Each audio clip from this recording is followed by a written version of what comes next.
Today, I want to tell you about our secret weapon. I want to tell you why our enemies will never be able to defeat us. It's why the Jewish people are invincible. It's why we've existed for 4,000 years and why we will be around forever until Mashiach comes. So there's a custom on Erev Purim to give a half a shekel to charity. Machzit a shekel, it's called. We actually read Shabbat Shkalim this Shabbat. So it's called Machzis HaShekel, is the custom to give half a shekel to charity. And the question is, why half a shekel? What is this business? Why do we have to give half a shekel to charity? Why not a full shekel? The custom comes from, in the times of the Beit HaMikdash, in the times of the temple, in the month of Nisan, every single Jew would bring a half a shekel, which would be contributed together for the sacrifices that were communal. So all the communal sacrifices would come from every Jew, rich and poor. They would all give a half a shekel for this purpose. But the question is, what happens if I'm rich? I want to give 2 shekels. I want to give 5 shekels. I want to give 1,000,000 shekels. No, says the Torah. Half a shekel is something everybody gave. Everybody would give the same amount, no matter who, no matter rich, and no matter poor. Now the question is, it says in Torah that if you have a sacrifice that's pagum, that is blemished, it's no good. So half seemingly is blemished. Like, for example, the Talmud tells a story of Kamta and Bar Kamta. Talmud says because of Kamta and Bar Kamta, Jerusalem was destroyed. What was the story? There was a Jew in Jerusalem who made a party, probably a wedding for his child, and he invited all his friends. And in those days, they didn't have WhatsApp or Facebook or Evites, so he sent his servant to invite by hand all his friends. And he told him, "Go invite my friend Kamta."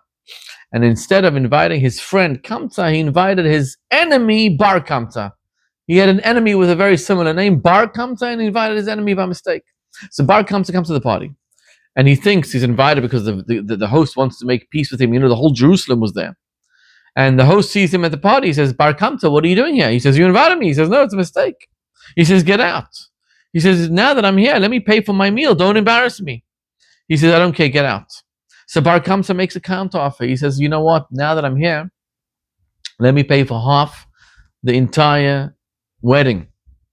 So if the whole wedding costs you, I don't know, $500,000, I'll pay $250,000. Just don't embarrass me. Don't throw me out."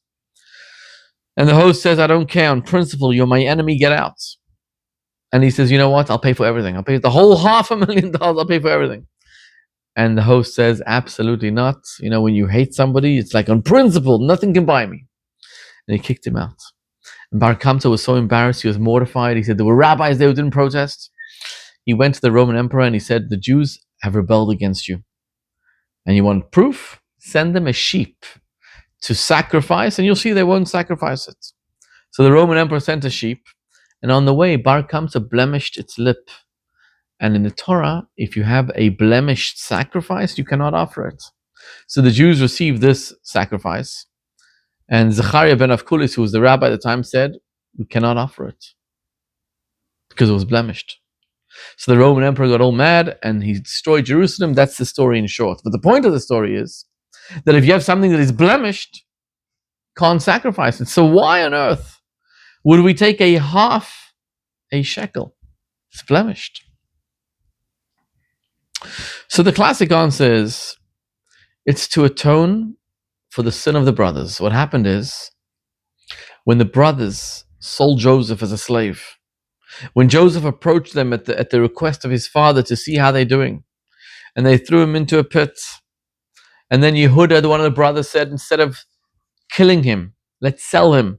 They sold him to a bunch of Yishmaelites, to merchants passing by, for esrim shekel kesef. 20 shekel kesef is exactly 5 shekels. That's what they sold him for. So each of the 10 brothers took 5 shekels, divided it into 10. Each of them received a half a shekel. So the classic answer is, every Erev Purim, before Purim, we give a half a shekel to charity to atone for the sin. To atone for the sin of the brothers selling their brother for half a shekel. To show that now we are united as one. This is what we're going to do. It's interesting that in the Megillah, Haman,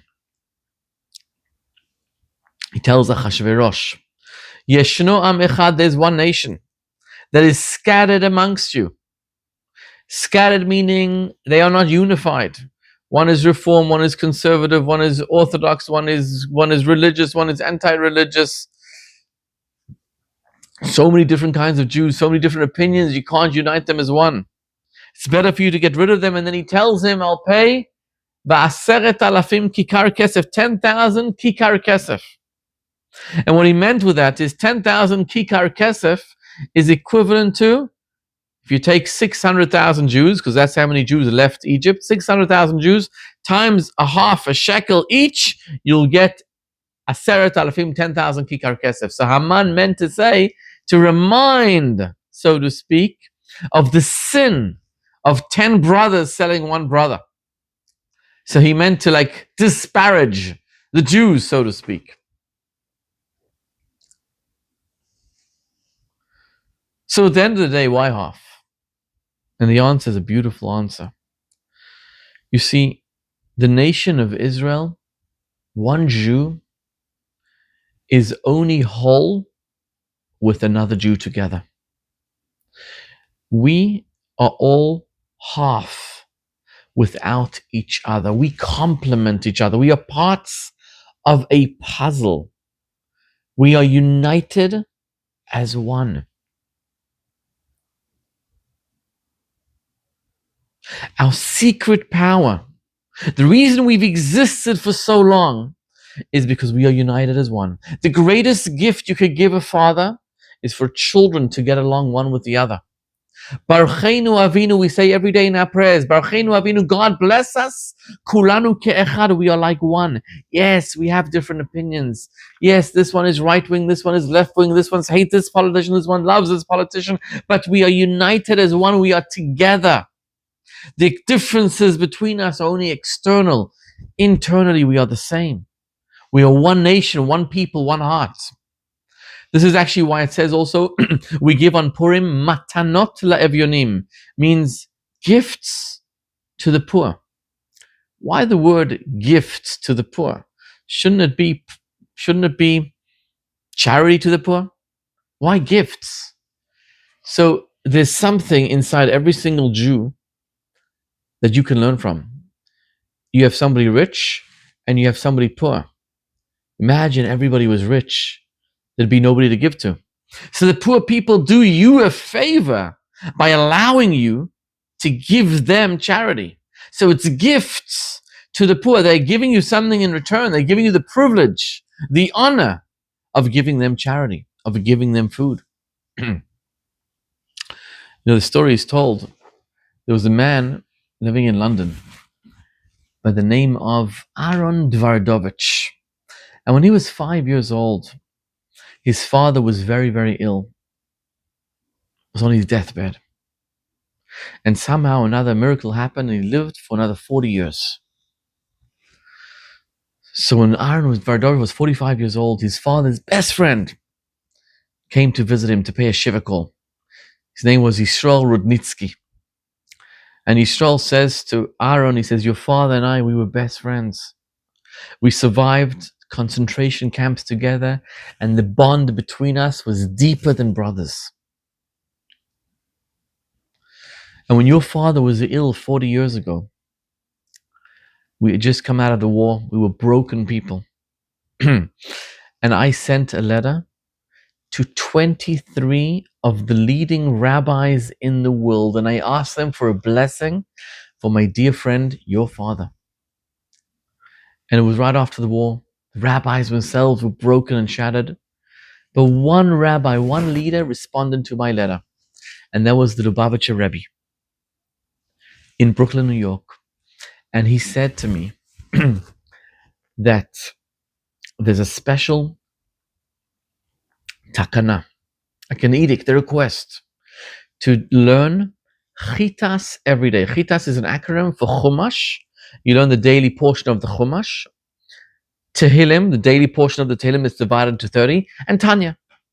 So the Rebbe said, have somebody from the family take upon himself to learn Chitas And that way, your father will have a refuah shlema, a speedy recovery. So I called up the Rebbe's office and I said, your father has no family.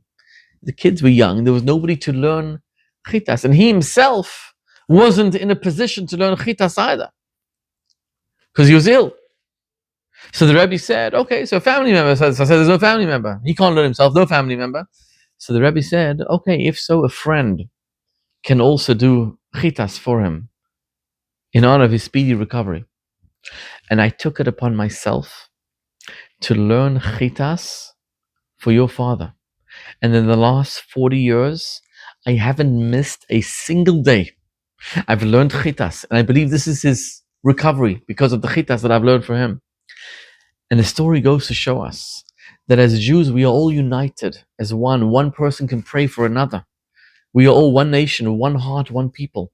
When there are hostages languishing in the dungeons in Gaza, every single one of us feels the pain. When the Bibas family are brutally murdered and butchered, we all collectively feel the pain. When there's a joy amongst Jews, we all collectively feel the pain. This is our secret weapon, and this is why we give half a shekel on Purim, before Purim, to demonstrate that we are only whole with the other person. We are only half without you. We need you. You are a part of us. May we all collectively have Ahavat Israel, love for a fellow Jew, and through this we will bring Mashiach Tzidkenu right now.